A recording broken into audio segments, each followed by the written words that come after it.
maybe just in closing, you know, we spent a lot of time, effort, very little money on this room. This is called the Cabinet Room. It's been here for a long time, and it had some pictures that were not many of them and not very good ones. And I actually spent time in the vaults. The vaults are where we have a lot of great pictures and artwork. And I picked it all myself. I'm very proud of it. That's Andrew Jackson, great Andrew Jackson.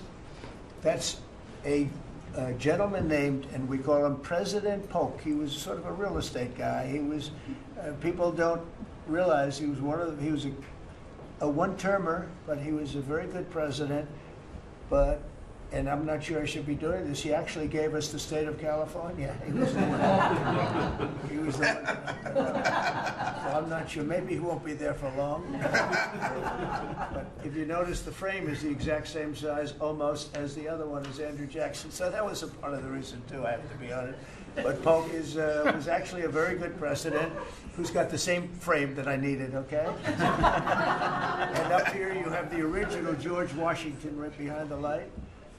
And then you have Dwight Eisenhower, who was a very underrated president. He built the interstate system, and he was the toughest president, I guess, until we came along. But I don't mind giving up that crown, because I don't want to be too tough on it, but we want to be humane. But he was the toughest president on immigration.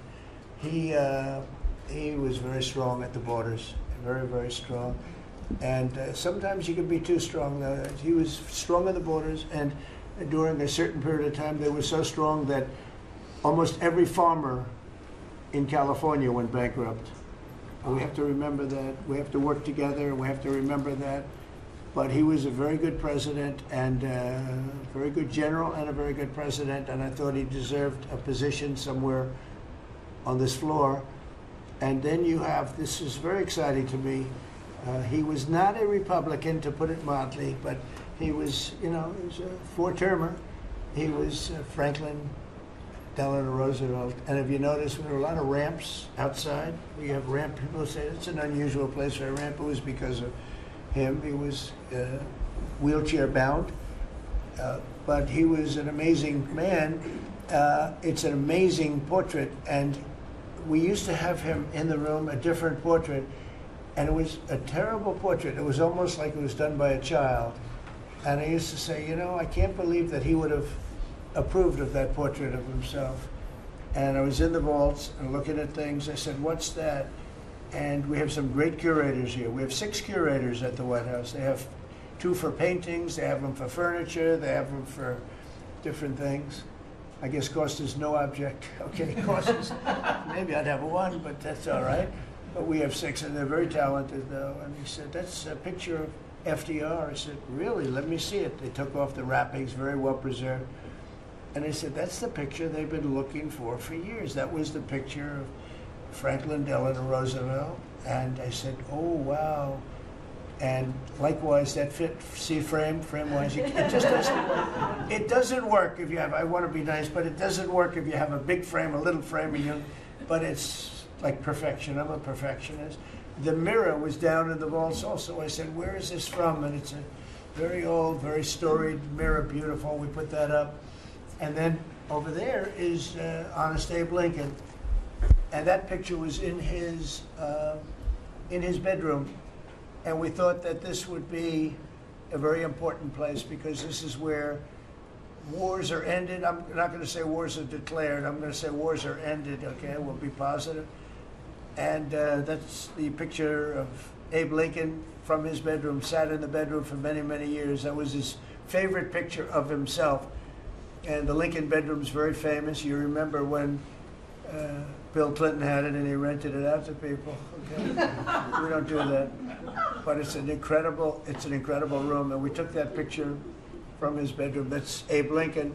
And then over here you have John Adams, and it's they were the first occupants of the White House, 1800.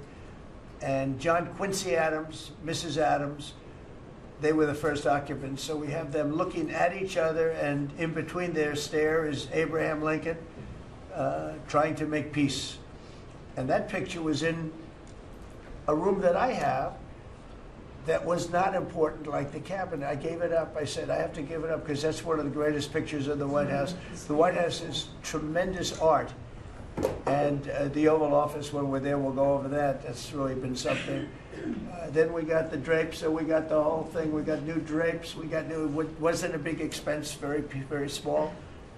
And we took some of the chinaware and silverware and trophyware, they call it, from the vaults, and we had it cleaned up. Hadn't been shined up in 100 years. Some of this has sat in the vaults for over 100 years. Amazing.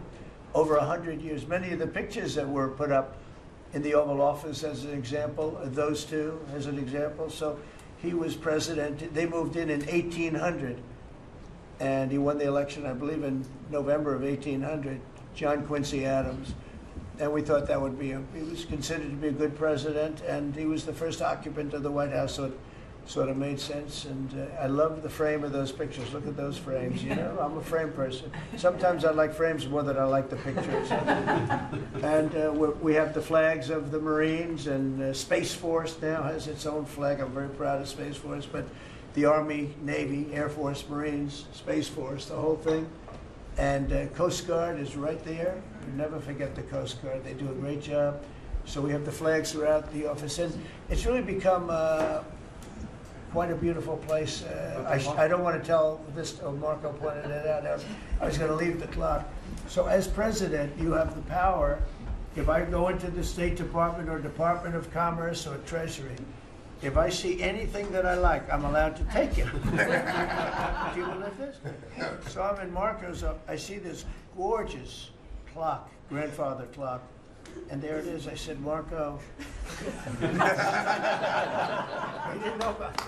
I had to read him the rule and regulation. I said, Marco, I love this clock. Look at it. It's beautiful. He said, what clock? I said, the clock that's in the other room is incredible, and nobody gets to see it there. Marco, I tried to talk him into it first, and it sort of worked, and then I had to use a little more. I said, I'd love to take that clock out and put it in the cabinet room. He said, no, are you serious? I said, Marco, I have the right to do it, Marco. And he said, all right, what the hell? So that's his contribution to the cabinet room. But it's, by the way, it's an incredible clock. And, you know, it's an important room. So you may see it again. Maybe we'll move it back someday. Anyway, so that's pretty much it. But it really is great. Here we put out, you know, these lamps have been very important, actually. Whether people love them or not, but if you see pictures like Pearl Harbor and Tora Tora Tora, you see movies about the White House where wars are being discussed, oftentimes they'll show those lamps or something like those lamps, something that looks like them, probably not the reals, because I don't think they were allowed to. This is a very important room. This is a sacred room, and I don't think they made movies from here. You never know what they do. But they were missing medallions. See the medallions on top?